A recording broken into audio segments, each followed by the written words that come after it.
Gravando. Sejam bem-vindos ao Estema Podcast. Eu sou o Fábio Bessa e aqui do meu lado, como sempre, Thiago Kawamura. Que saudade eu tava de gravar, Fábio. Faz tempo que a gente não gravava, né? Porque a gente veio numa tacada de Iron Man, não sei o que, um monte de gente. E agora faz o quê? Umas 2, 3 semanas, né? Que a gente não grava. Acho que 3 semanas. É. Porque quem tá ouvindo vê na sequência vários episódios toda semana, às vezes 2 por semana, mas a gente grava às vezes um monte, tem uns 6 já gravados.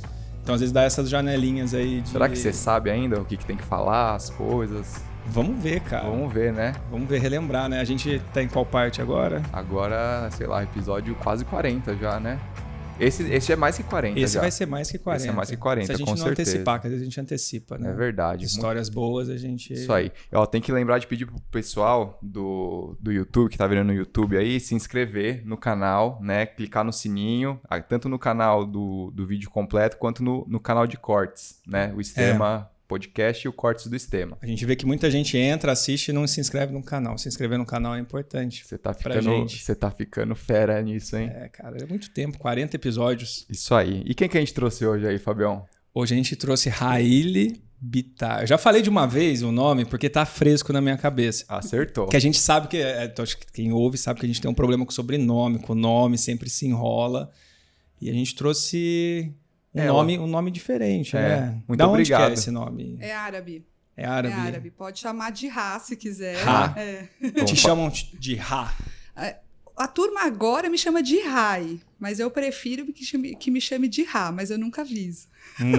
Mas agora todo mundo vai saber. né? Mas agora a gente vai chamar só de Ra, porque fica mais fácil, né? Vai que a gente erra, chama de Raila, né? Igual você chamou ali no começo. Raila. Não, eu não chamei, eu nem chamei. Falei oi.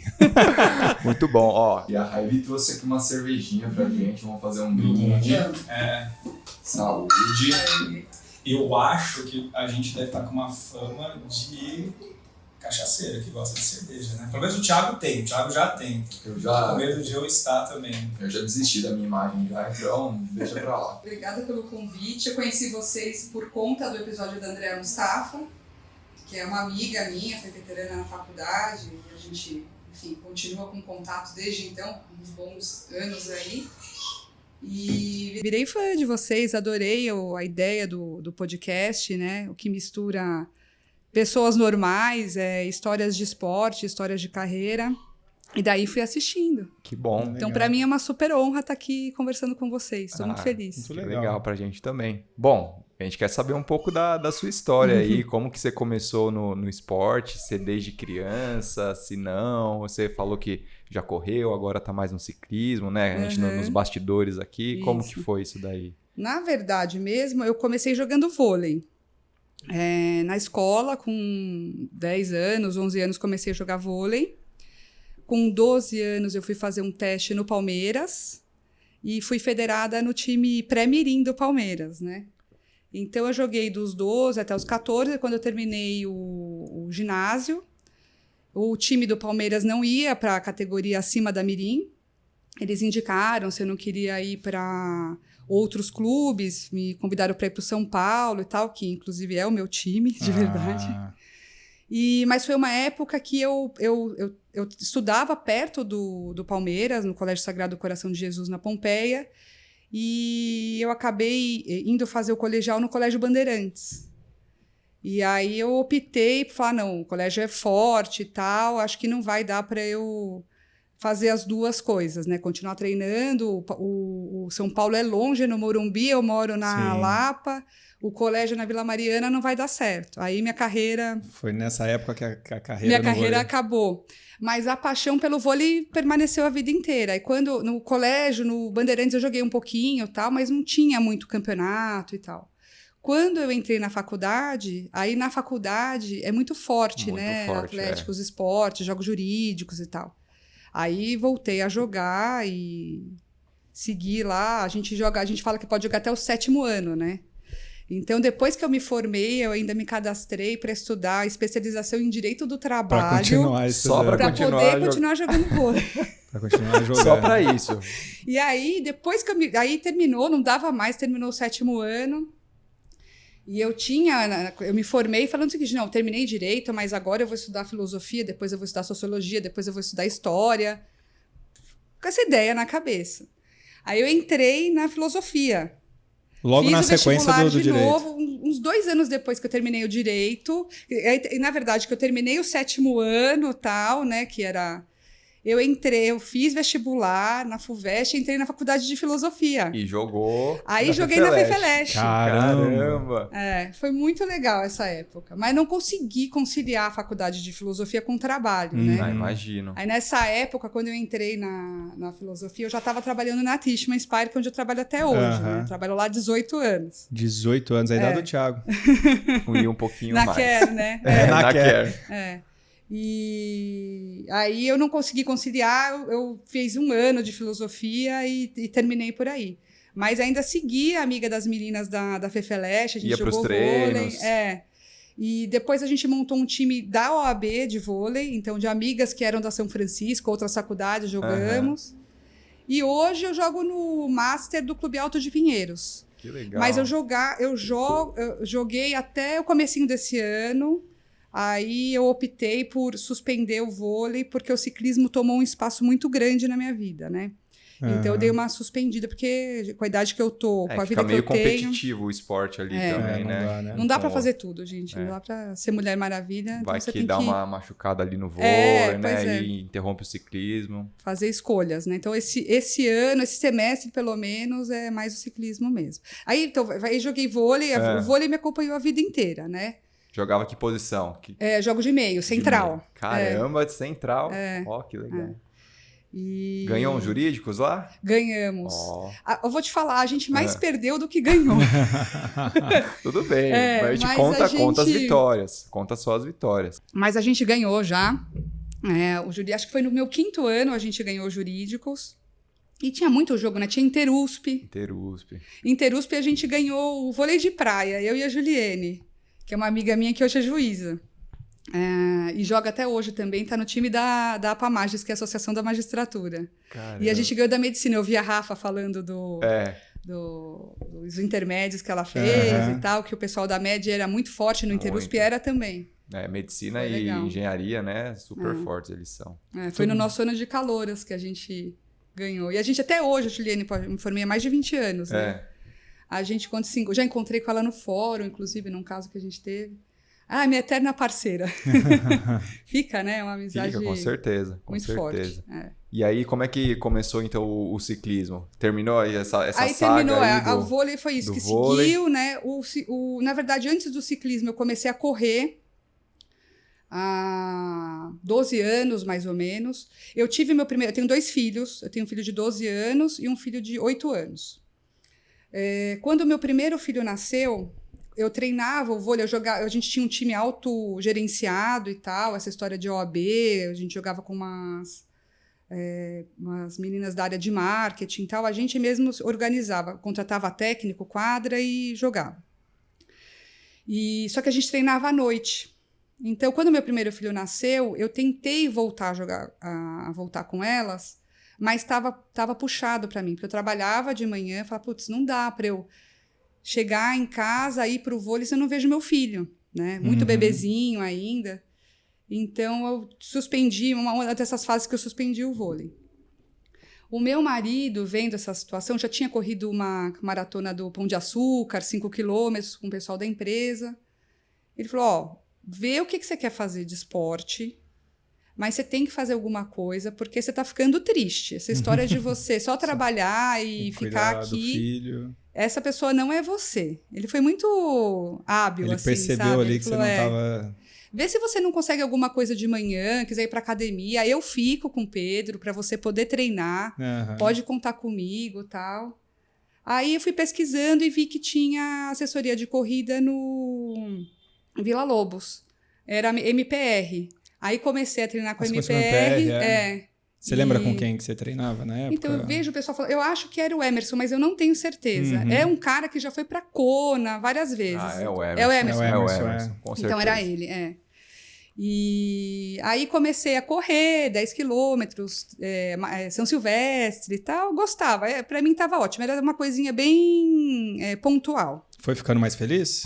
Fui ficando mais feliz, não tem como, agradeceu. né? Meu esporte, o marido agradeceu, a vida muda. Até na entrevista da Jana, eu vejo ela falando, né, o impacto do esporte, no bem-estar. Emocional, tudo. Tudo.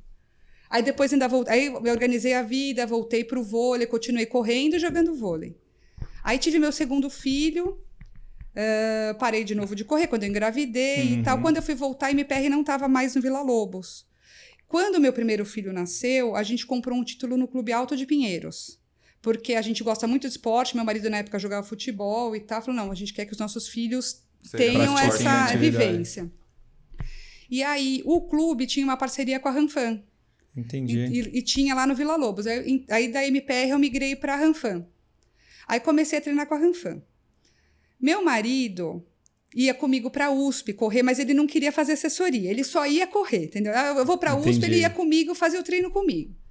Ele viu a turma andando de bicicleta lá. Ele falou, olha que legal essa turma andando de bicicleta. Os pelotões passando. Na bolinha. Ficou com isso na cabeça. Aí a gente viajou com o meu filho mais velho para visitar a Disney. Ele já estava com tudo organizado, eu não sabia nada. Ele falou, vamos numa loja ali. Quando eu cheguei, era uma loja de bicicleta. Ele já sabia o modelo que ele ia comprar. Já tinha. Comprou a bicicleta. Falou, como a gente vai levar isso? Não, a gente vai levar, tem mala aqui, não sei o que, vai dar tudo certo. Voltou com a bicicleta.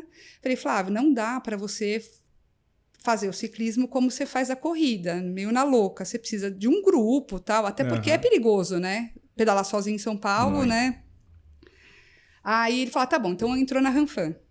Então isso faz 9 anos que ele tá... 8 anos, que foi quando o nosso mais novo nasceu. Eu sei pela idade dos filhos, eu vou marcando. E aí ele começou com a história do ciclismo. Eu olhava aquilo, pra correr eu acordava às 5h30, já achava que era uma loucura. Ele acordava às 4 da manhã. Imagina, eu nunca vou fazer isso. O pessoal que não é de São Paulo não sabe, o pessoal pedala aqui normalmente na USP... E a USP fecha às 6, então... 6h30. 6h30. Então a gente pedala das 5h30 às 6h30, das 5h15 às 6h30. Então o pessoal tem que madrugar, assim. Exatamente. 4h30 tá saindo de casa. Capaz, nossa. E nisso, nessa história dele começar a pedalar, eu nunca dei bola. Uma prova que ele fazia a cada ano era no interior do Rio de Janeiro, uma cidade chamada Conservatória. Conservatória. Uma cidadezinha minúscula de 10 mil habitantes. É Valência? É distrito de Valença. Eu conheço, cara. Como você conhece lá? Eu fiz faculdade, graduação em Volta Redonda, no Rio. Na Unifoa? Na Unifoa. Que legal! Então eu tinha colegas de sala que era de Valença. Era uma região que o pessoal ia viajar, excursão para essa região. Se eu falar seu nome lá, vai ter alguma história pro pessoal contar? Em Valência? Em Valência, Volta Redonda. Não, lá eu nunca fui. Lá. Não, Volta Redonda vai ter. Na Unifoa vai ter. Você conhece lá a Unifoa? Então, eu tenho meus avós são de uma cidade próxima de Conservatória. Quando eles se aposentaram, eles foram morar lá, porque é uma cidade muito gostosa para morar e tal. Se chama Cidade da Seresta, é uma cidade preservada.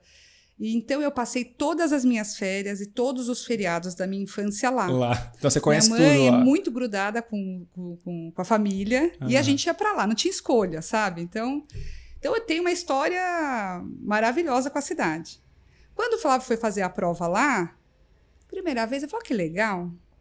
Na terceira vez que ele fez, terceiro ano que ele fez a prova, eu falei, não, ano que vem eu vou fazer isso aqui. Porque lá tem uma serra maravilhosa que chama Serra da Beleza. E eu falei, imagina, vai passar pela Serra da Beleza? Eu passo lá toda vez, não é possível que eu não vou conseguir pegar uma bicicleta e subir até lá pedalando. Não era só isso, né? Subir até lá dão 13 quilômetros. A prova que eu fiz eram 80. Nossa, o percurso completo são 160. Aí meu marido ficou meio preocupado. Ele falou, Raíli, você vai pegar a sua Caloi Supra e você vai tentar fazer isso, você não vai conseguir. Você precisa entrar numa assessoria e começar a treinar. Aí eu entrei na Ranfan e comecei a treinar na Ranfan. Eu fiz a inscrição em setembro para a prova que seria em agosto do ano que vem e comecei a treinar em janeiro. E aí comecei naquela história de ter que começar a acordar cedo e me organizar. E foi, entendeu? Fui encaixando. No começo, eu tinha tanto medo de chegar lá e o pessoal já ter saído para pedalar. Isso que eu queria saber, como foi esse começo aí, de acordar cedo? Foi difícil, foi muito difícil. Eu acordava mais cedo ainda, eu chegava mais cedo ainda, porque o meu maior medo era ter que ficar lá sozinha. Eu tinha medo da bicicleta, a gente aprende a clipar, né? A gente anda grudado ali na bicicleta. Então, caí, todo mundo cai, né? Uhum. Quando você tá, aquela coisa que você termina de pedalar, e você esquece de soltar o pé, ou você solta o pé para um lado e você joga o peso para o outro. Cai, não tem jeito. Como é que foi seus primeiros dias, assim? Teve alguém, o teu treinador lá, ensinar o beabá, tipo, de clipar? Como é que é o começo na bike? Meu primeiro treinador foi o meu marido, foi o Flávio, que me ajudou na garagem de casa. Em casa, E eu caí muito.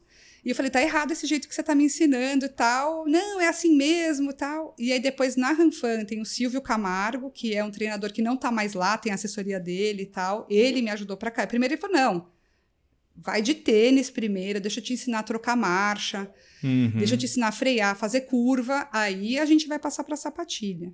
Que foi, acho que, a ideia correta.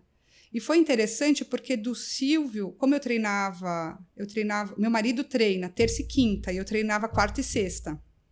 Porque alguém tem que organizar as crianças para ir para a escola, né? Então a gente ia revezando. Na quarta e sexta não tem quase ninguém na USP. Para quem está começando é ótimo, porque não está cheio, né? E aí eu acabava pegando um professor, que é o André Conan, que ele é professor do mega avançado da Ranfan. Só que ele na quarta e na sexta dava aula para os iniciantes, e com uma super paciência. E aí eu aprendi o básico e me preparei para essa primeira prova. Essa prova foi em agosto, cheguei em conservatória toda feliz, animada. Na largada, um frio e uma chuva que vocês não imaginam. Nossa. Já dá aquele desespero. E eu falei assim, eu pensei comigo, isso aqui vai ser super perigoso, eu não vou fazer. Olhei para o Flávio, ele falou assim, não, se tiver chovendo muito, a gente não larga, mas vamos ver. Na hora que foi largar mesmo, a chuva parou. Não, vamos embora, vamos fazer. Ele deixou de fazer a dele, ele falou, não vou fazer minha prova, vou fazer com você para você ter segurança. E aí fomos, larguei. Quando a gente começou a subir a serra, chovendo, Chovendo, imagina. E eu olhava e falei assim, não, acho que eu vou falar pra gente voltar. Mas ele estava tão feliz me vendo ali, falava, só mais um pouquinho, quem sabe depois da serra melhora, só mais um pouquinho. E aí foi de pouquinho em pouquinho. Aí chegamos na metade, nos 40 dali tinha que voltar. Eu demorei quase 5 horas para fazer isso, esse percurso, que hoje acho que eu faria umas 3 horas e meia, por aí. E passei medo, né? Passei muito frio. A bicicleta no vento dava aquela tremida e tal. Esgotada fisicamente. Esgotada. Aí eu terminei e falei, beleza, tá bom, mas acho que nunca mais eu vou fazer isso aqui. No dia seguinte, eu me inscrevi pro Letap. É assim, é normal. É assim, Por isso que eu te falei da maratona. Então, cara, eu tô sofrendo pra maratona, né, cara? Eu acho que eu não vou fazer mais nenhuma. Vou fazer... Fala aí, né? Espera acabar. Cara, espera o dia seguinte. É muito difícil, velho. No dia seguinte você se inscreveu pro Letap? No dia seguinte eu me inscrevi pro Letap, que ia ser em setembro. Essa foi em agosto. O Letap em Campos é uma prova, fiz o meio também. É a prova mais tradicional que tem no ciclismo, a gente ama. Falei, tomei coragem. Falei, fiz isso aqui na chuva, vou embora, vou fazer o Letap. Eu me apaixonei, bateu uma coisa impressionante. E uma coisa muito legal que aconteceu em conservatória, que eu falei, sabe quando eu falo, não tem coincidência? Quem organizou essa prova que eu fiz em conservatória, que chama Gran Fondo Nova York, edição Brasil, né? Foi a Fernanda Venturini, que na época, ou acho que ainda era esposa do Bernardinho, técnico do vôlei. Eu, que joguei vôlei a minha vida inteira, eu sou super fã do Bernardinho, né? O Bernardinho deu uma palestra no dia antes da prova, naquele briefing pré-prova. Foi uma palestra da Gisele Gasparotto, que é a fundadora da Lulu Five. Traremos, tá agendado aqui. E a segunda, depois da Gisele, que na verdade ela estava numa entrevista junto com uma outra treinadora do Rio, e depois dela entrou o Bernardinho para fazer a palestra. Nossa, e o Bernardinho fez a prova, ele é ciclista. Ele é super dedicado. Agora, né? Triatleta já? Triatleta agora. É super dedicado. O Letap ele sempre fez e tal. Bernardinho, tá convidado, hein? Convida ele, Tá convidado, pô. Foi muito auspiciosa essa participação do Bernardinho. Fui lá, falei com ele, uma simpatia. O cara Você conseguiu conversar com ele? Consigo. É muito simpático. As palestras dele são sensacionais. Eu já assisti pelo YouTube, essas coisas. Assisti várias, assim, situações diferentes da vida e sempre uma diferente da outra. O cara é muito fera. Enfim, foi muito legal essa história. Aí, beleza, fiz o Letap, deu né, voltando agora. Fiz o Letap, deu certo. Quando terminou o ano, eu falei o seguinte, eu preciso melhorar nisso aqui. Porque eu freio demais, eu tenho muito receio. E não é só ter força na perna, você precisa entender a técnica para melhorar. Como eu me apaixonei por aquilo, o que eu me apaixono, eu vou mergulhando mais de cabeça, né? Uhum. Aí eu lembrei que tinha conhecido a Gisele, que tinha um grupo só de mulheres, e conversei com ela, falei, pensei em fazer aula de técnica. Então, isso foi em 2019, né? Em 2020, eu continuei na Ranfan e comecei a fazer na Lulu 5 só segunda-feira aula de técnica. O ano começou, março fechou tudo. E a Gisele organizou um esquema de treinar em casa, no rolo, com vídeo, muito rápido. E aí eu acabei entrando de cabeça na 100%, Lulu. Continuei na Ranfan, mas não com planilha, mas passei todo o principal para a Lulu e de vez em quando eu ia pedalar com o pessoal da Ranfan. E assim foi, eu senti para mim que eu me desenvolvi muito. Porque a questão da técnica, ainda mais para a mulher, eu não gosto de generalizar, que eu acho que nem todo mundo é igual. Uhum. Eu andei muito de bicicleta quando eu era pequena, mas eu nunca me interessei por fazer aquelas coisas de bicicross, de fazer manobras e tal. Então, eu andava o básico. Quando você começa a fazer aula de técnica, que você aprende técnica de curva, técnica de descida, técnica para subir, pêndulo e tal, isso foi me dando uma segurança. Então, eu melhorei em performance, mas me deu uma segurança melhor. E o fato de eu estar sempre com mulheres também foi interessante. Com certeza, eles compartilham ali, né? Um monte de coisa. Uma coisa que acontecia no grupo anterior é que muitas vezes eu ficava sozinha, porque é muito homem, eles são muito mais fortes. E no grupo feminino, você tem pessoas de vários estágios juntas ali. Então, é difícil você ficar sozinha. Pode até ser... E uma coisa que a Gi ensina que é muito legal é o seguinte, ela ensina a gente a pedalar sozinha. A gente aprende a trocar pneu, aprende a se virar. Porque você não tem problema se você tiver que pedalar sozinho. Você não tem que depender de ter outra pessoa para conseguir pedalar. Mas o que acontece normalmente é que sempre tem alguém mais ou menos do seu nível que você vai junto. Então, isso me deu um gás absurdo. Aí eu fui entrando cada vez mais de cabeça. Fiz curso de Training Peaks. Para usar o Training Peaks.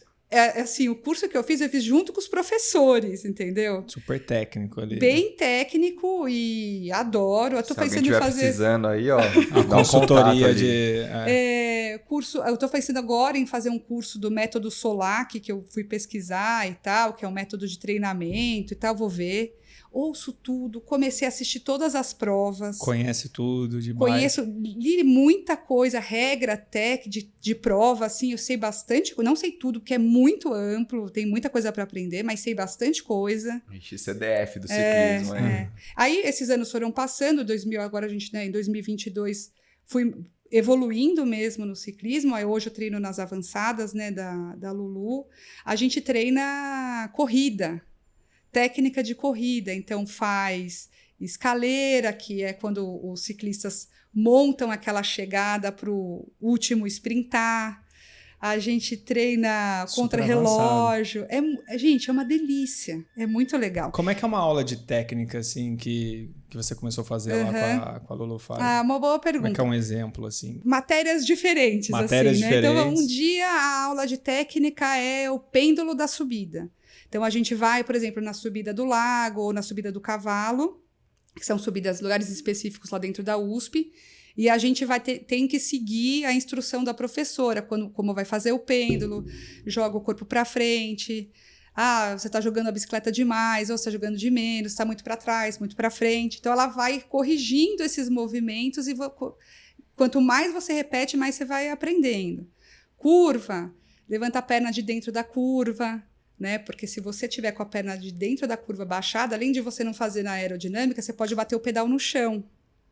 E isso é um desastre, né? Você já tinha pensado? Só você que anda de bike aí, você anda, eu ando de bike. Eu ando de bike para locomoção. Né? Mobilidade, mas até para isso é bom saber. Não, com certeza. A gente aprende a técnica de pelotão. Então, quando a gente está em pelotão, não pode frear brusco, você tem que sinalizar buraco. Se tem alguma coisa à frente, a gente levanta a mão, porque todo mundo que está atrás sabe que você vai ter que parar. Entendi. Como tomar a água na garrafinha, ou pegar a garrafinha, que é a caramanhola, né? Como pegar, colocar. Se vem um buraco, aí a gente aprende a saltar o buraco.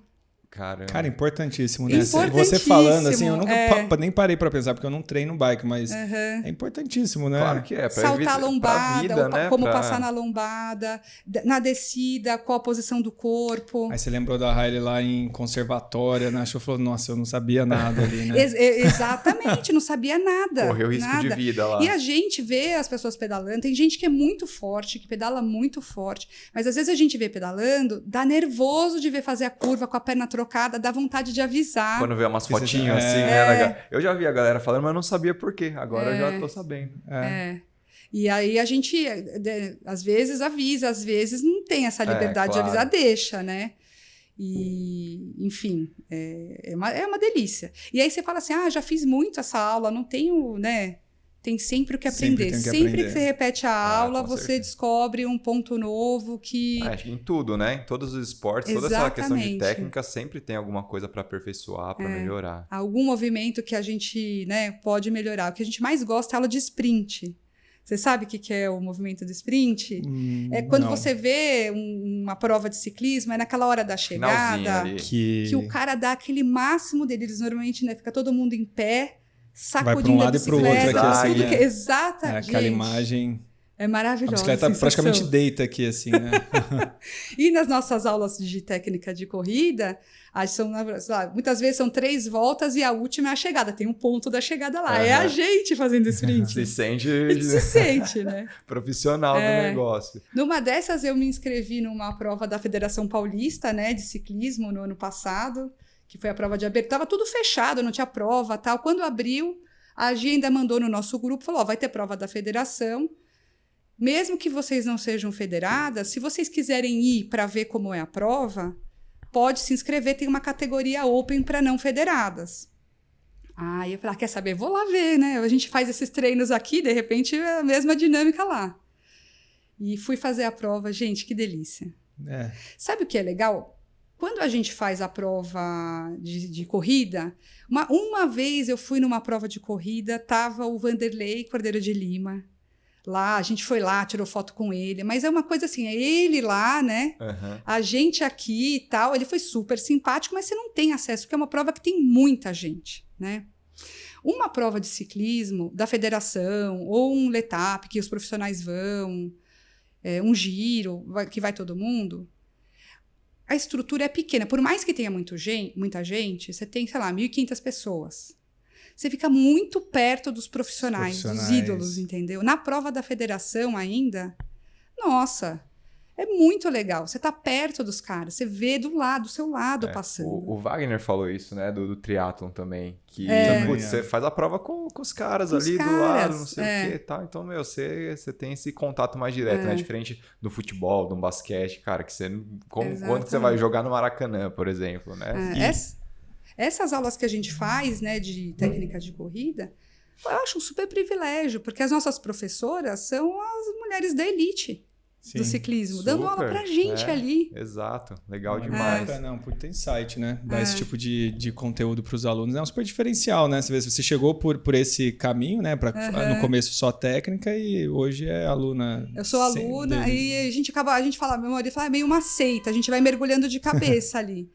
Porque tem essa questão de você ir lá e fazer as aulas, mas existe uma comunidade criada ali, né? Então, eu tenho muitas amigas que a gente vai ficando uma amizade muito forte, né? Então, a gente criou um time de corrida que a gente está correndo uma prova que chama Prova de Farrapos, que é uma prova por etapas, só feminina. Você vai somando pontos? Vai somando pontos. Agora, domingo é a nossa última etapa. Aonde que ela acontece? Ela vai ser em Mogi. Vai ser um contrarrelógio individual, que a gente nenhuma da nosso time nunca fez um contrarrelógio individual. E a gente vai lá, vai fazer. Desafio, então, hein? E vocês estão bem aí nas etapas? Bem. A gente tem uma das nossas atletas, que é a Monize, é a nossa menina de ouro, ela está em 8º ou 9º lugar na prova. Bom. E ela está indo com o pelotão da frente. Legal. Vai buscar. E a gente é mais assim, mediana, mas não estamos mal, não. Estamos bem também. E pós essa prova aí, o que você está almejando? Como que tá os pensamentos aí? Olha, esse ano eu já tenho o Letap, né? Que eu adoro fazer. Estou pensando, esse Gran Fondo Nova York, a edição dele desse ano vai ser em Bento Gonçalves, no sul. Olha só. Então, Acabou de voltar de lá, hein, Fabião? É? Fabião, Muita montanha lá, né? Lá é essa região de Serra. Ele não sabe, é muito vinho. Muito vinho. Eu fui fazer a meia de Porto Alegre e aí fui pra lá depois. Lá. Delícia, né? Beber, né? Beber, um pouco. Depois da prova, né? Na vida é tudo equilíbrio. É. Vai ser em Bento Gonçalves, então. Vai ser bem gostado. Provavelmente eu vou fazer, mas assim, o que eu tô mais animada para esse ano, eu marquei uma viagem. Essa turma, né, que a gente criou, a gente vai para Itália. Vamos fazer um training camp lá. São 7 dias. Caramba. A gente são 7 casais. As mulheres são todas da Lulu. A nossa professora Gi vai, a Tati, que é professora lá, também vai. E vamos com os maridos nossos. Mas os maridos Legal. pedalam? Pedalam. O seu pedala, né? Ou eles vão ficar esperando nas vinícolas? Não, pedalam. Acho que um dos maridos ou 2 maridos vão pegar a bicicleta elétrica. Eles pedalam, mas não treinam, né? Isso então, que eu imagino, os caras vão chegar, puta, o que eu vim fazer aqui? Pra evitar com a crise perna de casal, doendo, né? com a bunda doendo. Exato, pra evitar crise no relacionamento. Então vai ser um objetivo aí que não é prova, mas, a gente tá muito animada de fazer. E pra prova, eu acho que são esses, assim, esse ano ainda o próximo é o Letap e o Gran Fondo de Bento Gonçalves. E você se encontrou no ciclismo, assim? Me encontrei. Não pensa em voltar pra corrida? Eu mudei a minha de vez vida. em quando? O vôlei eu jogo ainda, tô aprendendo beach tênis no clube. Uma vez por semana, tem que fazer beach tênis pra ter amigo, né? Cara, senão agora a gente... é tudo beach Agora tênis. é Não, beach tem que ter o vida novo social, né? Mas eu me encontrei e eu mudei minha vida. Essa história que eu falo, né, de acordar cedo. Uhum. Hoje em dia eu vou dormir 9 da noite e acordo às 4 numa boa. Zero estresse. Organizei minha vida pra isso. Acorda com 200 mensagens, né, no WhatsApp, assim, que a galera fala ali à noite, né? Nossa senhora, eu também, cara, vou Mas dormir... sabe que não? Assim, a turma mais o trabalho às vezes, né? Agora a turma... Tem muita a turma do ciclismo... ciclo do esporte, aí todo que mundo a dorme gente cedo, né? dorme cedo. E a turma, meus amigos já sabem que você que não eu vai durmo ver, cedo hoje em dia. Então também já nem manda. Não manda muito não. Porque a gente tá falando de treino, de acordar cedo, de família, mas assim, tem a parte do trabalho que a gente mal comentou aqui, mas hoje você é diretora jurídica da Tishman Inspire. Que você entrou lá atrás, há 18 anos atrás. É. Eu dei uma pesquisada, mas para quem não conhece, o que é a Tishman Inspire? A Tishman Inspire é uma empresa que ela é uma gestora de fundos focados em investimento imobiliário. Hoje a gente vai aprender tudo aqui para pegar umas dicas. Momento. Põe no começo aí, ó. Se quiser aprender sobre fundo imobiliário. Vai ser o corte aqui. É uma empresa que foi fundada em 1978, 1980, nos Estados Unidos. É uma família, a família Tishman e a família Spire são famílias americanas. A família Tishman é muito tradicional na construção civil nos Estados Unidos, mas um grupo da família resolveu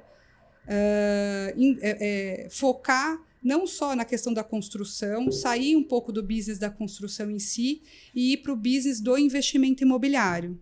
Então, eles começaram a comprar e desenvolver prédios comerciais nos Estados Unidos. E esses prédios, a empresa veio para cá, é interessante a estratégia, né? Os nossos clientes desses prédios, né, os locatários e tal, que hoje a gente gosta de chamar de cliente, né? Uma relação mais próxima. Eles eram as grandes companhias americanas que começaram a se estabelecer no Brasil no final de 1990. Compaq, antiga HP, Microsoft. E essas empresas abordaram o nosso time lá, dizendo o seguinte: eu estou indo para o Brasil e eu queria um prédio no mesmo padrão do prédio que eu tenho aqui, que eu ocupo aqui. A empresa teve a sacada de falar: peraí, deixa eu ir para lá e eu vou fazer esse modelo de prédio, que é o prédio comercial, que a gente fala AAA, né? AAA. Uhum. E a empresa veio para cá em 1996, 2000, para desenvolver o primeiro prédio. O primeiro prédio de alto padrão comercial que existe no Brasil é o chamado edifício Senu, né? Que é a torre norte do Senu, que foi a sede da Microsoft, da Compaq, muitos anos antes da fusão com a HP. Computer Associates e tal.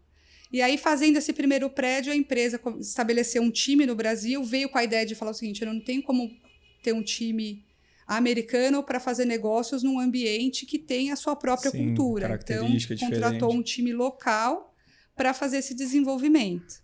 E esse time começou a desenvolver outros prédios. Então, eu entrei na empresa em 2004, a gente tinha terminado de fazer o CENU, a Torre Norte, e a gente tinha 2 terrenos, um em São Paulo e um no Rio para desenvolver, de edifícios comerciais, que hoje é o Rocha Verá Towers, que é próximo ali do Shopping Morumbi, bem na Marginal, são uns prédios lindos. Tem uma arquitetura diferenciada. É lindo mesmo, tudo espelhado. Você sabe qual é? Não, eu sei porque eu entrei no site da Tishman. Porque você investe nesse. Claro. Eu devo investir, a gente vai falar de investimentos ali. Mas como que você foi parar lá, assim? Eu trabalhei num escritório de advocacia chamado Tosini Freire. Quando eu me formei lá. E a Tishman era cliente do Tosini. Entendi. E eu, como estagiária, eu atendi a Tishman. E aí, um dia, eles abordaram a minha chefe na época, a gente vai entrar no mercado de desenvolvimento residencial. É diferente, a gente vai precisar de um jurídico aqui, a gente gosta muito da Raíra. Você se incomoda se a gente fizer uma proposta para ela? Ela foi maravilhosa. Ela não só não se incomodou, como ela me chamou, falou, a Tishman vai te fazer uma proposta e eu acho que é uma oportunidade maravilhosa para você. É uma empresa que você já conhece o pessoal, eles são muito sérios, eles vão investir de verdade no Brasil e é uma empresa que é líder no que faz, então você vai poder crescer junto com eles. Aí aceitei a proposta, o convite em 2004 e assim foi, cresci junto com a empresa. Que tá dando certo, né? Caramba, de estagiária cuidando da conta para empresa, diretora jurídica, e você cuida também do Rio, né? Da operação do Rio. Eu cuidei das operações nossas no Rio de Janeiro de 2017 até 2020. Na verdade, até 2021, mais ou menos. Nesse trabalho, quando eu comecei a cuidar da operação no Rio, a gente tinha grandes desafios ali, porque a gente tinha um prédio que é... eu tenho, assim, eu fico tímida de falar, mas ao mesmo tempo, eu acho que não tem que ficar tímida. É o melhor, na minha visão, o melhor prédio que existe no Brasil do ponto de vista de, não só de arquitetura, mas de tecnologia, né? Mas ele terminou a construção num momento muito duro do mercado. O mercado estava muito ruim no Brasil inteiro, em 2017, 2018, mas no Rio de Janeiro também. Então, eu assumi o desafio de fazer o prédio ser ocupado e tal. Tinha já uma estratégia super legal da gestão anterior. A gente colocou um casa-cor no prédio. Porque a ideia era a gente colocar o prédio no mapa do Rio de Janeiro. Aonde que é o prédio? Na região nova do Porto, que foi uma região que foi desenvolvida com Copa, Olimpíada e tal, que toda a parte de infraestrutura aconteceu, né? Então, o cabeamento de fibra ótica lá é maravilhoso. O VLT para na porta do nosso prédio, do aeroporto do centro da cidade, você chega lá em 15 minutos, né? A extensão do centro é o Porto Maravilha. Hoje tem a roda gigante ali do lado e tal. Mas ele estava num lugar que em volta ainda estava árido, né? Então, a gente levou 40 mil pessoas para o Casa-Cor lá no prédio. Nossa, 40 mil, cara. A gente trouxe o nosso primeiro inquilino lá, foi a Fábrica de Startups, que é uma empresa que fazia a conexão entre grandes empresas que queriam fazer inovação com as startups que poderiam oferecer essa inovação. Então, eles se estabeleceram no nosso terceiro andar, que era o primeiro andar de escritórios, e isso também criou uma visibilidade. Sim, porque daí gera um movimento, o fluxo ali de... Tanto da turma jovem indo para o prédio, quanto das grandes empresas que eram clientes da fábrica também, né? Então, criou um ambiente de muita vitalidade ali, e com isso a gente conseguiu alugar o prédio muito bem alugado. E, assim, na época de pandemia agora, a gente tem uma resiliência muito forte, né, em relação aos nossos clientes. E nessa época com a bike, como é que você fez? Porque eu imagino que você, assim, não sempre aqui no Rio, mas ficou na Ponte Rio-São Paulo. Fiquei na Ponte Rio-São Paulo. O que eu fazia? Eu ia para o Rio e dormia, às vezes, uma noite, 2 noites lá, às vezes ia e voltava. Então, esses dias que eu estava no Rio, não tinha pedal. Sem chance de treinar. Sem chance de pedalar. E os dias que eu estava em São Paulo, eu pedalava. E fazia o que dava também, não ficava me martirizando, não. Mas você já pedalou lá no Rio, lá na Vista Chinesa? Já. Aí eu fiz o Letap Rio ano passado, que foi na Vista Chinesa, e desce canoas, e é maravilhoso. E esse ano a gente fez um fim de semana lá, fez um pedal montanhas, e fizemos o pedal praias, que também é maravilhoso, né? A gente foi de Copacabana até a Barra. Barra não, Prainha, depois da Barra. E nesse período de pandemia, como é que foi para a empresa aí tudo? Sofreram muito? Como que Acho que a gente tinha uma preocupação grande no começo da pandemia, o que ia ser, como a gente tem bastante escritório, né? Essa reação, né, dos nossos clientes, né? E tal. Mas é isso, a gente tem clientes muito fortes, né? Então a gente foi bastante resiliente. Eu acho que uma relação de longo prazo se estabelece, né, assim. Então, no começo, o jurídico mesmo trabalhou muito acompanhando o que era a decisão, como é que para que lado que iam as locações e tal, e a gente trabalhou com um foco nisso e deu super certo.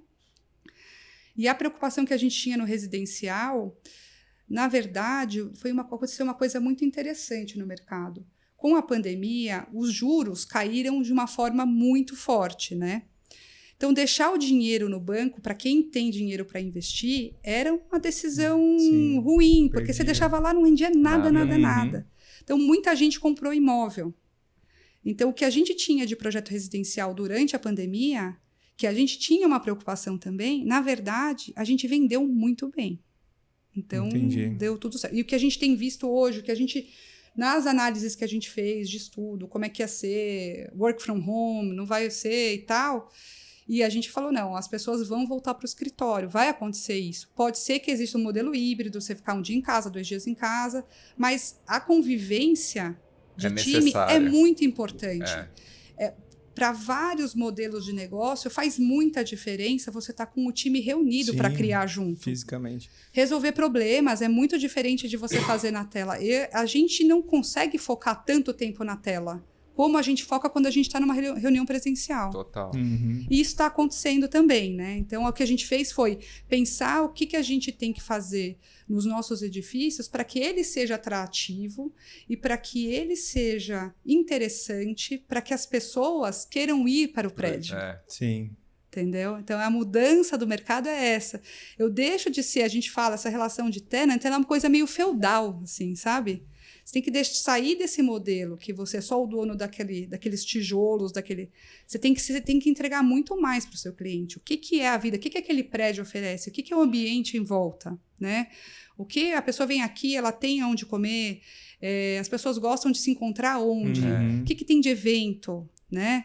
O que tem de oferta de serviços? Você pode sempre fazer muito mais. A pessoa querer estar ali sempre, né? É isso. Interessantíssimo. Legal demais. E eu pesquisando, eu vi o Rockefeller Center, aquele MetLife, né? É tudo de você. Nosso. Interessantíssimo. Viu? Pesquisei, cara. Claro. Você é o cara, meu. Fiz a lição de casa. E seu dia a dia, assim, como que é? O que você faz durante o trabalho aí? O pedal cedinho e tal? Depois, como que é a rotina do dia? Então, eu pedalo bem cedo, né? Me organizo, vou para o escritório. No escritório é uma rotina dinâmica. Só resolvendo BO. É o dia inteiro. Jurídico é isso, né? Problemas. Mas você sabe que o legal de trabalhar em empresa, para quem está pensando em começar carreira e tal, eu trabalhei pouco em escritório, né? Eu fiz estágio em contencioso, essa vida de fórum e tal. Eu achava que para mim não era legal, eu gostava de... Eu achava que a dinâmica do contencioso que a gente imagina, que vê na TV, aquele processo nos Estados Unidos, que você chega lá e resolve rápido, quando você começa a lidar, você vê que é uma coisa demorada, que eu falei, não é esse o direito que eu quero fazer, não é o meu perfil. Apesar que eu tenho amigos maravilhosos, muito bons de briga, a quem eu recorro várias vezes, inclusive. Isso que eu ia falar, você deve precisar várias vezes dele. Mas o que eu gosto do direito é o acordo, né? E o que a gente faz na empresa, a gente transforma em documento aquele acordo que parceiros de negócio fizeram, né? Então, a gente vai desenvolver um empreendimento imobiliário em conjunto com outra empresa, a gente descreve num documento o que é aquele acordo. Eu adoro isso, entendeu? Então, normalmente, a gente não tem um histórico de ter muita demanda, litígio e tal. A gente é muito de sentar e resolver e fazer esse acordo. E isso me dá muita felicidade. Então, mesmo tendo situações difíceis para lidar no jurídico, com esse mindset, a gente consegue ser feliz, sabe? Então vamos pesquisar. Navegar em ambientes difíceis. Vamos assim. pesquisar uns imóveis para a gente investir. Aí. Sobre gestão, com os fundos imobiliários. Sabia que eu me consultei muito com o Thiago. O Thiago é um bom entendedor de fundos imobiliários. Pode fazer a pergunta aí. Não sei nada. Pelo amor de Deus, não me coloca nessa saia. Diversifica, compra todos. Depois você me fala quais fundos você investe. Eu comprei um apartamento, então eu tô pagando apartamento agora. Aí ele parou de pôr agora. Parei de investir. Tá usando os dividendos para pagar as parcelas. Tá um bom investimento. Viu só? Eu tô fazendo certinho. Muito bom. Ô, Fabião, eu queria saber dessa camiseta que você tá aí. Você viu que legal? E eu quero aproveitar. Agora a gente vai trazer uma safra de ciclistas aqui. Boa, vai ter que fazer a camiseta do ciclismo. Então, por isso. Aí a gente podia até aproveitar e pegar Quem que já tá aí... Que a gente vai trazer agendado. A Gisele Gasparotto, que fundou a Lulu 5, né? A gente teve que reagendar, porque ela teve problemas de saúde. Marcela Told também, Mate. Que também tivemos que reagendar, mas porque também o calendário de você, de prova, de tudo... Mas já tá na agenda. Agora a gente falou, vai ter que Agora tá registrado. Elas vão ter que ir, a gente vai marcar elas. Vai marcar nesse post. E se até lançar ela não tiver ainda gravada, aí vai ser um problema. O Told também. E o Told também. E aí a gente precisa de umas dicas, porque vocês estão vendo aí, ó, a gente tá com camisetas no Estema, no site de corrida, no site da Reserva. Basiquinha aqui. Basiquinha. Que vocês podem entrar no site da Reserva, que a gente vai deixar no link aqui. Divide em 6 vezes, entrega em casa, qualidade de reserva. Você pode comprar um monte. Sucesso de vendas, né? Família inteira. Ixi, cara, estamos fazendo milhões. Foi legal mesmo, foi legal. Foi boa as vendas, né, cara? Tá sendo. É que agora precisa ir mudando, né? Porque a gente falou muito de corrida, de triatlon. Agora a gente vai entrar um pouquinho no universo da bike. Já entramos hoje, né? E a gente quer saber, então, né? Justamente o que a gente pode escrever colocar na bike aqui. Quais são os bordões da bike aí? Conta pra gente. Contra-relógios, sei lá, giro, sei lá. Você pode colocar as modalidades, né? Road, MTB. Você pode colocar os tipos de prova, contra-relógio, estrada. Mas a gente tem alguns bordões também, né? Sugere. Essa é a última subida. Essa é a última subida. Vamos colocar, vamos fazer. O treino é plano, nunca é. A Gi tem várias ideias, ela vai te dar. Ela fez umas camisetas assim, por isso que eu te acabei tendo essa ideia. Tem uma coisa que ela fala... Ai, gente, será que eu posso falar nesse horário? Pode, é só adulto. O pessoal só ouve de madrugada. De madrugada. Então às pode vezes falar. ela é... A gente fala fofa peronô, sabe? Uma vez a gente fez um desafio que a gente foi de São Paulo até Campos do Jordão pedalando, né? Nossa. Cruz, cara. Cara, essa galera é muito louca. Quando eu já peguei várias vezes. Quando você tá com 130 quilômetros de pedal nas pernas, você tem a Serra de Campos para subir, que são 20 quilômetros, Que aí que você chegou na serra, né? Até então foi Ayrton Senna, Carvalho Pinto. E a gente tava num grupo de 3 ciclistas, a gente tava um pouquinho mais para frente, tinha uma turma que foi bem para frente, a gente ali, algumas colegas ficaram para trás, a Gi ficou para trás com as colegas. A Gi é tão fera que só no passo que ela foi colocando, ela conseguiu fazer com que as nossas 2 colegas que estavam atrás alcançassem a gente, pra gente ir junto. Quando ela encontrou a gente ali, ela virou e falou assim, não, desse jeito vocês não vão conseguir ganhar prova nenhuma. Põe força na caralha dessas pernas. Vocês estão muito levinha pedalando no volantinho ali. Não, põe força, desce marcha, senão vocês não vão terminar essa serra. Então, uma das camisetas é põe força na caralha das pernas. Porra, mas isso é essa bom, frase hein, é da Gi, vocês têm que pedir pra ela. A gente pede, não, a gente ainda coloca o... Tem que ver se a reserva não vai banir lá na hora de pôr na edição. A gente põe um C asterisco. É verdade, escreve tipo C, arroba... Põe desse jeito, que aí ninguém entende. Que tem que pôr assim, quando a gente põe nas postagens no Instagram que o pessoal fala palavrão, o áudio não tem problema, mas as legendas, senão a descrição, o pessoal corta tudo. Você tem que ir pondo essa combinação de exatamente. caracteres. Muito bom. Vamos pro momento Z2? Vamos pro momento Z2. Então, o momento Z2, ô Hailey, é o momento que você pensou que tudo ia dar errado, mas você conseguiu tirar energia aí pra dar certo. Você lembra de alguma coisa aí em prova? Aí pode tal? ser na carreira, na ascensão meteórica, que segundo a Andréia Mustafa falou, ela é muito nova, muito bem sucedida. A Andréia que indicou que no comecinho a gente falou, né? Tem que só reforçar isso aí, porque a gente passou muito rápido no comecinho. Você falou, eu conheço a Andréia e tal, mas quem indicou foi a Andréia. A Andréia indica várias pessoas. E a Andréia só indica a bola dentro, só assim. Indicou o Paulo Visaco, que hoje investe... eu adorei a entrevista dele. Você eu não gostou? sabia que ela tinha indicado. Indicou. Aí eu já conheci ele de vista, mas assim, da maca, da fisioterapia, não era eu que atendia ele. E aí hoje ele virou um cara que ajuda a gente, que tá no projeto, que financia várias coisas. Agora a gente... A André indicou outra pessoa, vamos aceitar, chamar. Vamos. Agora a gente já sabe, ela vai indicar uns imóveis pra gente, quando a gente precisar de um lugar maior. É isso. Eu precisava falar disso. Caramba, é verdade. A gente pode fazer um estúdio dentro dos imóveis, quando a gente for pra... Casa Estema. Casa Estema. Tem espaço pra vocês, hein? Vamos conversar depois. Vamos abrir essa conversa aí. Mas e aí o momento? O que você lembra? Eu tinha pensado... São todos os momentos com a chuva. A minha primeira prova, né, que eu contei pra vocês, que meu marido ajudou muito. Teve um segundo momento, a gente fez um training camp na Serra do Rio do Rastro. Serra do Rio do Rastro. Chegamos lá, eu super feliz com aquelas imagens maravilhosas, o pessoal... que sobe de pedal e tira foto, aquela montanha cheia de curvas que lá de cima você encontra tal. Chegamos lá, o que aconteceu? Chuva.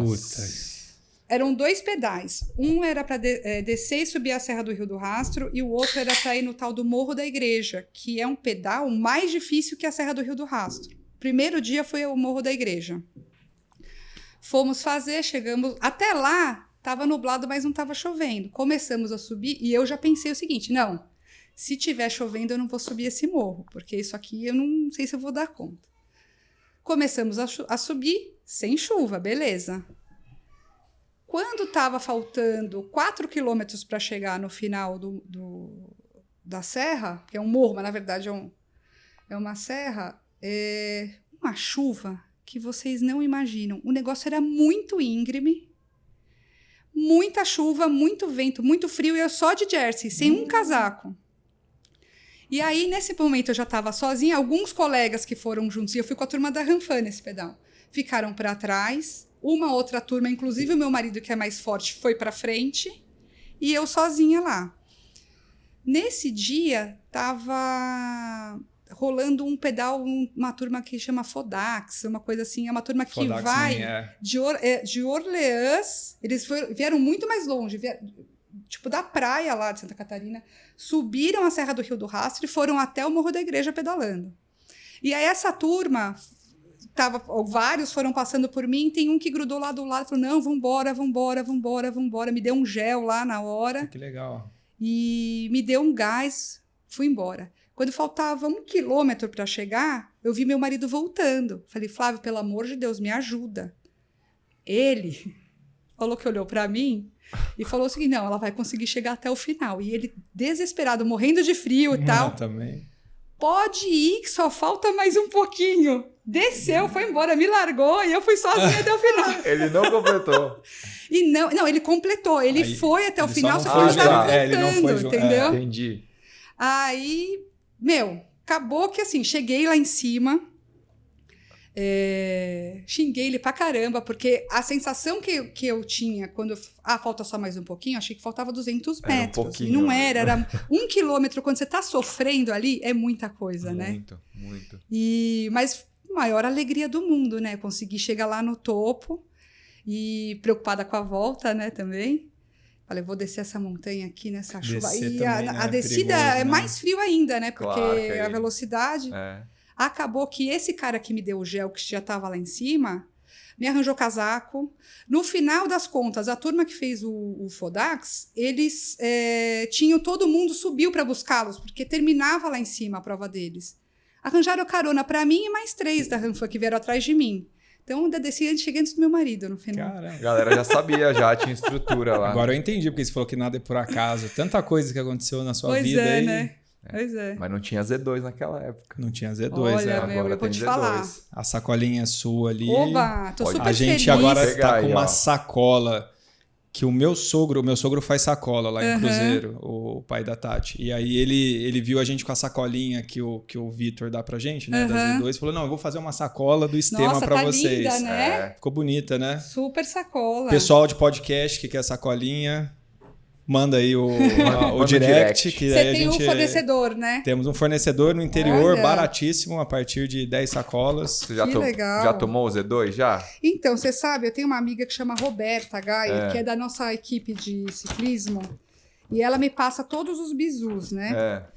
Ela me fala, ela é tá um tomando negócio do Z2, momento agora. ela tá apaixonada, falou que o pó intra-treino é maravilhoso, Isso. inclusive já me indicou e eu já vou comprar. Eles agora estão com sabores Ó. novos, as Z2. Eu vou fazer a Nossa. propaganda. Vitão, vou fazer a propaganda pra você, ó. Vitão, vamos aumentar esse Agora patrocínio tem aí. sabor. Ah, ainda veio coisa aqui de gel, né? Tem Nossa, gel, maravilhoso. você já pode usar no Tem um treino monte amanhã. de gel aí, ó. Olha, amei. É, e agora tem todos esses sabores aí, ó, limão, iced coffee, tudo. E agora tem pitaia Tem pitaia. Olha! e de abacaxi com menta, cara. Então, um negócio, Que assim, legal. sensacional.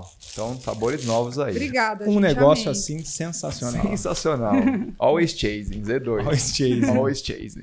Muito bem. E, bom, a gente sempre no Estema, a gente pede para os convidados dicas de livro, de série, coisas que assim, que os ouvintes gostam muito, assim, direto a gente cruza, né? Fala, puta, eu li aquele livro, assisti aquela série. Então, se você pudesse dar alguma dica aí, alguma recomendação para os ouvintes e para a gente, porque a gente também lê depois. O Thiago não lê muito, Eu não. não leio nada. Ele cara, eu parou sou no livro do péssimo. Agassi e a gente tem que dar outra missão para ele aí. Olha, como eu sou fã de vocês, eu já sabia, então eu já fiz uma lista, Fez né? uma lista. Mas eu não sou igual a Kátia, que lê 50 livros por ano, A Kátia é o doido. fenômeno. mas uns 20 eu leio, então eu leio mesmo? bastante. Você é uma pessoa que gosta de ler. Gosto muito de ler. Mas aí você lê fora da tua área, assim, ou Eu- na tua área eu já nem lê misturo mais. tudo. Você mistura tudo. Misturo tudo. De esporte, eu procurei trazer o que não indicaram, tá? Cara, Porque eu já vi o que indicaram É, também. Ela teve esse trabalho de Ela pegar os teve, episódios, ouvir e trazer Espero que eu indicações tenha novas. acertado, porque eu não consegui ouvir todos os episódios, mas eu ouvi muita coisa. Transformando o Suor em Ouro, Do que é o livro do Bernardinho. Bernardinho, Não podia que faltar, tem a ver com essa né? história. Livrão, esse eu já li. O pessoal indica muito How Bad You Want It, que é Aham. do Matt Fitzgerald, né? Sim. Eu, na verdade, eu não li esse livro, até anotei que eu vou comprar. Eu li o The Comeback Quotient, que é um Não livro conheço. muito legal dele, que conta histórias de atletas que tiveram algum contratempo, uma lesão, uma situação de vida e conseguiram voltar. Então, para quem é amador, isso conta muito, porque amador é cheio de lesão, de situações de vida, Sim. que para, que volta. Eu parei e voltei várias vezes, então achei muito legal esse livro dele. Livros fora do esporte. Assuntos, assim, liderança feminina, que eu amo, tal, que não vejo indicar muito. Eu fiquei apaixonada por Indomável, da Glennon Doyle. E Brené Brown é uma Brené autora que tem Não é TED de- Talks, tem no Aham. Netflix uma apresentação maravilhosa dela. Gostei muito de A Coragem para Liderar. Não só para mulheres, para homens, enfim, mas assim, para mulher que quer crescer na carreira e quer entender de liderança, posicionamento, ser forte sem deixar de ser a sua própria essência, né? Que é o que a gente aporta de diferencial quando a gente está exercendo uma liderança. São 2 livros que são sensacionais. Livros mais mundo, cabeça, tal. Eu gosto muito de Origens, uma grande história de tudo, que conta sobre a origem do universo e do mundo e tal. Pra dar uma viajada. Dá uma viajada. E Sapiens, Sapiens. que é do Yuval Noah Harari. O Origens é do David Christian. Livros que eu gosto muito de livros de história, né? Então, a trilogia do século enfim, tem a trilogia do Laurentino Gomes, que é de história brasileira, tal. Mas um que eu fiquei muito apaixonada, que eu li agora, e não é um livro de história, mas ele conta uma história da perspectiva. É um autor negro que escreveu uma história de uma perspectiva de uma comunidade, de uma família negra. Chama Torto Arado, do Itamar Vieira Júnior. Então, eu fiquei bem apaixonada. E eu vi muito do que ele contou no livro, da cidade, da perspectiva, da família que morava numa fazenda, né? Os negros que eram escravizados quando acabou a escravidão, eles acabaram trabalhando na fazenda que eles estavam. Eles construíam casas ali que não podia nem ser de tijolo, né? Tinha que ser de barro, porque a casa desmanchava com o tempo para eles não terem, em tese, a propriedade da área que eles estavam. E eu vi um desenvolvimento parecido com o que aconteceu em conservatório. O conservatório era de fazendas de café, né? E isso, enfim, me pegou demais. Então, não é sobre história, mas é. Então, de livros são esses. Pô, tem livro pro ano tem bastante inteiro livro. aí, viu? Eu me empolguei, desculpa, não vai gente. caber no post. Ué, mas qual que é o limite lá do populado? São 10. São 10? 10. A gente faz 2 por página. Faz 2 por página. O pessoal da edição dá um jeito lá. Agora também eu não tenho séries. Boa, séries Agora, eu gosto. séries eu não tenho Pro certeza. Thiago. Assim, alguém indicou The Last Dance, Arremesso Final, que é a história do Michael Jordan? Não indicou, mas eu indico também. Nossa, é maravilhoso, É muito gente. muito bom, tem né? que assistir. E de Sim. ciclismo, não podia deixar de indicar uma. Movistar no Netflix está na 3ª temporada. Eles acompanham o time da Movistar em diversas provas do circuito europeu, no Tour de France, Giro e tal. E eles contam a história, tem treta na equipe, eles contam os tudo. bastidores É aí. isso que o Brasil gosta. Muito legal, É disso. muito legal. E a Movistar, nesses anos, acabou que... Acho que teve um que ganhou e tal. Eles não ganham muito, mas é uma super equipe. Os caras são muito bons, muito feras. Então, é super legal ver. E aí, que ninguém conta aqui, mas eu sou mulher, né? Eu tenho os meus gostos. O que eu assisto? The Crown. The Crown. Puta série. Downton Né? Abbey, que eu adoro. Essa eu não E assisti. tem uma série que ninguém indica, mas essa aqui é o seguinte, para quem quer passar eu tô cansada de violência, de... Aquela eu quero sériezinha descansar a cabeça. Grace Frank. Grace Frank. Jane Fonda, Lily Tomlin, esqueci o nome deles. 2 atores, assim, já com muito experientes. Vou lembrar o nome já deles. O primeiro capítulo é o seguinte. São 2 casais. Os 2 homens trabalham juntos, são advogados e são sócios em um escritório. As 2 mulheres, uma é uma executiva de uma empresa de beleza e a outra, ela é uma artista. Elas não se dão muito bem, mas elas são casadas com esses sócios, né? Então elas convivem muito.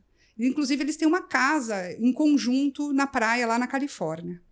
No primeiro capítulo, eles viram para essas esposas e falam: a gente precisa contar uma coisa para vocês. Eles faziam 40 anos de casados. Elas estavam achando que eles iam falar que iam fechar o escritório e iam se aposentar. Eles contaram que queriam se separar delas, porque, na verdade, eles eram apaixonados entre si. E aí começa essa história. Começa assim. E é uma comédia. É uma situação atrás da outra. O que poderia ser dramático é só comédia. É levíssimo. Puta, é bom demais. Muito bom. Sua cara, recomendo. Thiagão. É bom pra assistir de vez em quando, assim. The Crown é mais...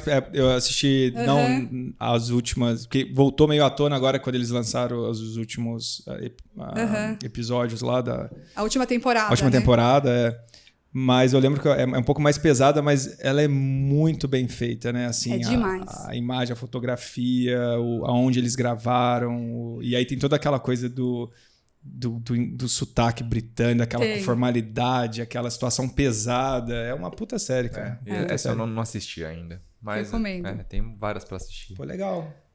É isso, Brasil?